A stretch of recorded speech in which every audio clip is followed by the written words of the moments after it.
Hey guys, Jeremy here. E3 is also almost here. I'm recording this on a Saturday night, and I'm going to be headed out of here on Monday to go to Los Angeles to cover the show. And wow, going up to E3 every year, it's always like a mixed bag of emotions. On one hand, there is excitement. You're excited because you get to see so many new and unannounced and announced games. You get to play them. You get to see all this cool stuff, all these great things that we love to talk about and play on a daily basis. But then at the same time, it kind of makes you sick of video games. It sounds crazy, but after that week is done and you come back here, you've done so many interviews talking to people and playing so many games that you're just kind of like, I just want to rest.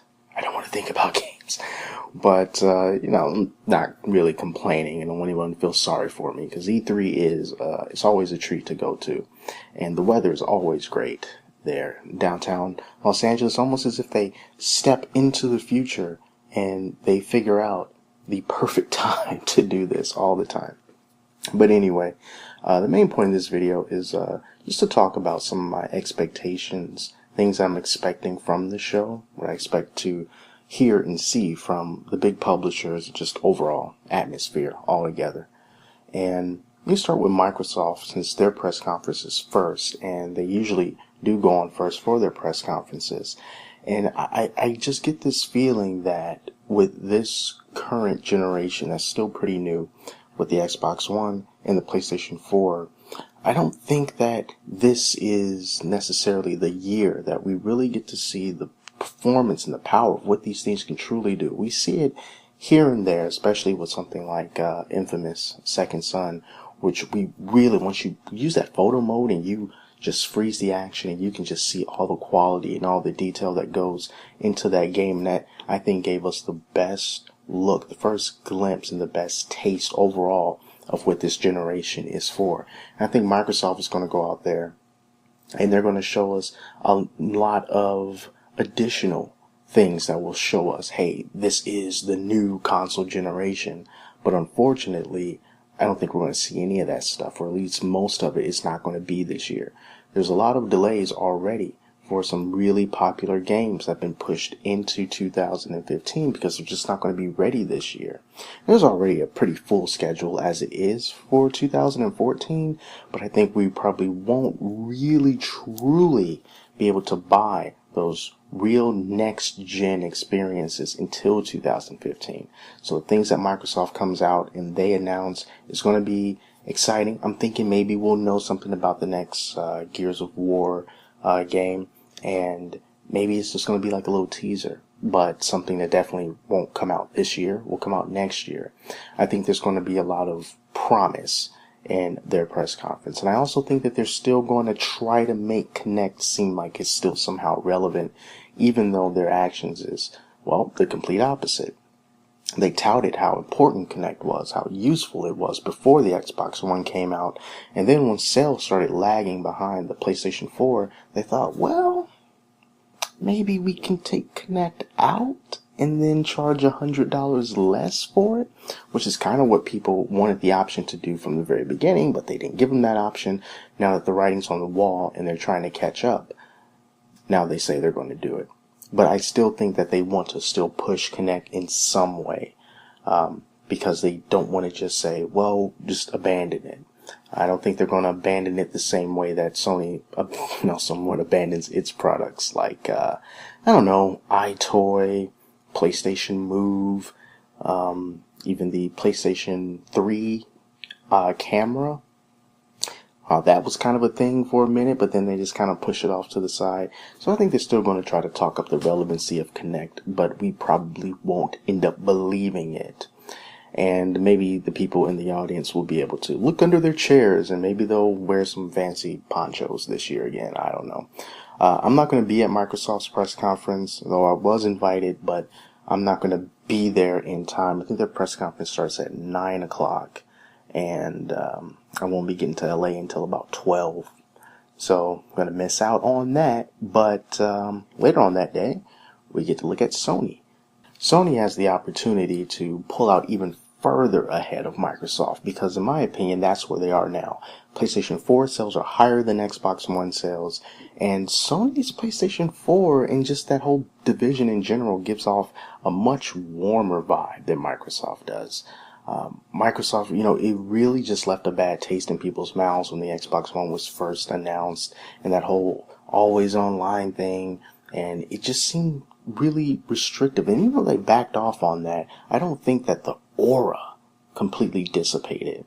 And Sony has been forging ahead when we saw all these indie games that were announced for the PlayStation 4. And even though, a lot of them are ports from PC, but the fact is, it's showing goodwill. It's showing that they're willing to take a risk and take a gamble on a lot of smaller studios, lesser known IPs.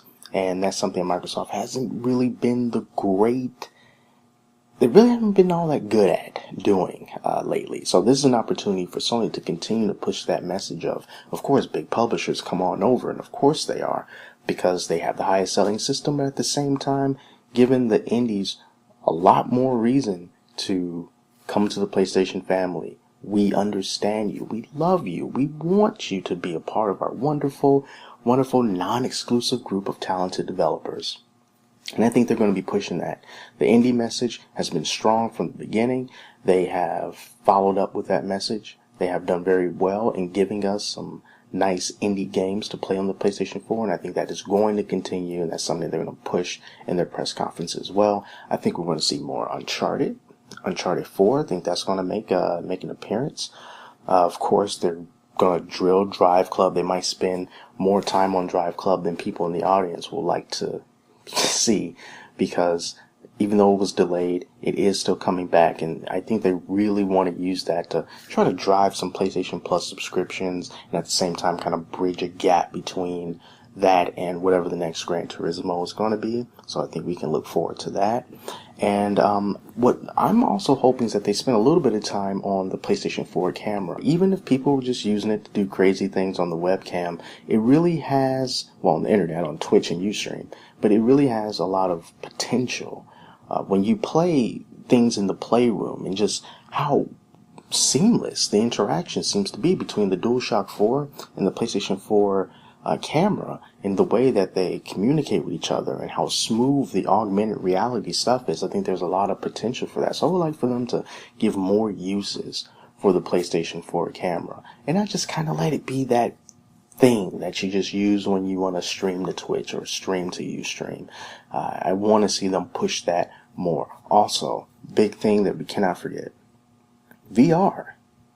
Their virtual reality helmet. I'm pretty sure that's going to make an appearance at the show, and it's going to make an appearance at the press conference, because Oculus has just blown this whole VR thing out of the water. It is the future. I've tried the Oculus Rift. It is not a gimmick. This is totally legit. And of course, Sony is trying their hand at it as well, and that and the PlayStation 4 are going to meld well together. At least that's what Sony hopes that it's going to do. So I expect to see, a healthy amount of time spent on talking about the future and virtual reality content as well. But also, just like Microsoft, a lot of the big announcements that are going to be made, I don't really think we're going to see a lot of the big stuff like Uncharted 4 this year. It's going to be promised for sometime next year. So again, we can get a lot of cool indie stuff now, but if we really want to see the real horsepower of what these consoles can bring, 2015. And now Nintendo's not going to have a press conference, just like they didn't have a press conference last year. But it was a weird thing because Nintendo didn't have a press conference, but everything that they did was just like a press conference. We were just crammed into this small space with no chairs. We couldn't sit down, and the execs still got on stage. They still talked about numbers. They still had stage presentations. It was just like a press conference. It was just a whole lot more uncomfortable. So they're going to be doing something similar to that this year. Actually, I think it's going to be smaller than that because they're using the Nintendo Direct platform to talk directly to the people at home, and they're kind of just doing their own thing, in a way, kind of cutting the press and media, kind of cutting us out a little bit and just appealing directly to the people. And whatever they want to do, that's fine. But what they have to do is convince people to buy a Wii U. Mario Kart has done a very good job of pushing those units, but Mario Kart's not going to stay red hot forever. They've got to get the software. They have got to convince people to do that. It'll be curious to see if they try some sort of rebranding of the Wii U, in appearance, or maybe in name, because that's holding it back. People still think that it's a controller and it's for the Wii. I mean, the message is just horrible. So it'll be interesting to see if they want to do anything with that, although I kind of feel that they won't. We also need some firm information on when Bayonetta 2 is coming out. That was going to be a really big boom for the Wii U, and it seems like it's just taking so long. And it feels like it's taking too long. I think they need to get that game out. They need to get it out this year. They need to get it out fast, because it's going to reach that territory where people just don't care anymore. When it was announced kind of like as Wii U exclusive, it was like, wow, this thing, maybe it really is worth something, because Bayonetta 2, that's a pretty big deal. But nothing's come of it. So they got to fix that. Also, I would like to see some of the heavy hitters from their growing and old list of characters to come in and have their own games. We need to see a definitive Zelda for the Wii, not a remake, but an actual real Zelda. You need to dig more into Metroid. We need to see a next-gen Metroid. Star Fox, need to see that as well. Try not to beat me too hard over the head with Smash Brothers. I know that Smash Brothers is a very big deal, just like Mario Kart was a big deal, but please do not spend a half an hour talking about Smash Brothers. We know it's coming. We know it's going to be great. We need to know what else you have, because I really hate for Nintendo just to keep relying so heavily on just a couple of things.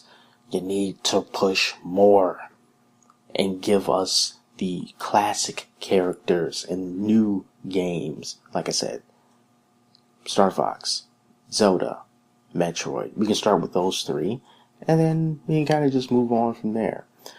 So with Nintendo stuff, I really don't know if I'm even going to be able to really see all that as it's happening, because, the show's going to start. We got to get there early, and we got to do a lot of other stuff. So Nintendo, they run the risk of kind of losing the media message unless you have an outlet that have people, dedicated to following just the Nintendo stuff. But besides that, we're just going to have to pick up on the bits and pieces kind of after the fact, because I don't think we're going to be able to do that as Nintendo announces it. Now, as for the show floor itself, I don't expect it to be any different than it is any other year. I'm going to record some footage. I'm going to show you guys what E3 is like, but it is a cesspool of body heat and bacteria.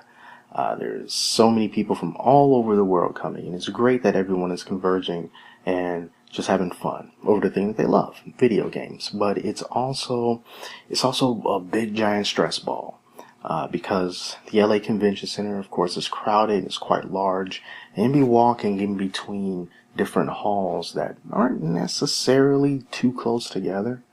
So the feet will hurt. If you're carrying equipment in bags and stuff like I'm going to be, then the back or shoulders may also hurt. But hey, it's part of the chaos, and it's one of the reasons why we continue to go year after year, because a lot of things are not wonderful, but then we also enjoy what we do so much that we kind of just put up with it. One place that I want to spend a good amount of my time, I really want to check out some of the smaller games, some of the indie games, because we know that the big blockbuster stuff is going to have all the time in the world from announcement to release, and everyone's going to be talking about. We're going to be seeing the trailers over and over again. We're going to be seeing the interviews, and everyone is going to talk to the same person about the same thing with the same answers, same. And I just wanted to do something a little bit different. Let's find these somewhat obscure yet cool games, stuff that people aren't really talking all that much about, and show them some love. I personally find that dealing with the indie developers, in a lot of ways, is a lot more enjoyable and a lot more pleasing than dealing with the big publishers, because the indie people, they're more laid back. They're more willing to talk and let loose and be themselves. Whereas, if you're being backed by a big company that has shareholders and this and that, and They really tell you what you can and can't say. So a lot of stuff is, like, can we confirm that you're going to be using a controller to play this game? Oh, maybe. Look at we're at the PR guy. Just don't say anything. So the indie people really do deserve a lot of respect, a lot of love. They are carrying this generation. And I do not hesitate to say that in the least bit. Indie developers are carrying the PlayStation 4 and the Xbox One right now. More so the PlayStation 4. Because in my opinion, Xbox One, as far as the number of games you can get and the quality of games you can get and the differentiation between the games you can get, far behind the PlayStation 4 at this point. I play my PlayStation 4 a lot more than the Xbox One because there's more variety, there's more things to do, and I think Microsoft really needs to get that going on the Xbox One because things are not looking so great for the software. But that's why I want to go check out the indie gamers, and I want to know what they are doing for these platforms, and PC as well. I don't play PC that much, but usually these days, with the architectures being so similar, what's good for one will be good for the other. And then when I'm not on the floor doing the recording and the playing and at the hotel during the writing, it's going to be some downtime. I'm going to have a good time. I can be walking around downtown, checking out the sites and places and stores and stuff that I have never gone to. Walk around Little Tokyo, maybe, and just taking the sites and take pictures there. Because, I really love photography and taking pictures. Of course, I'm going to be doing a lot of that during my downtime. But I'm going to try to gather some things from my just casual walking abouts there and try to put that into another video that I can share with you guys. So, E3 is going to be fun. The plane ride is going to be long. I think it's like, 5, maybe almost 6 hours. I don't even want to think about it. Because I'm darn near close to the Atlantic Ocean, and then I have to go to the Pacific Ocean, pretty much. So that's pretty far. But should be a good time. I'll be back before the end of the week, next week. And I can't wait to share with you all the things that we find. We got free hotel Wi-Fi, so hopefully the uploads won't be too slow, and I can get out some videos with the quickness. So thanks so much for watching. Until next time, at E3. I'm Jeremy, and I'll talk to you later.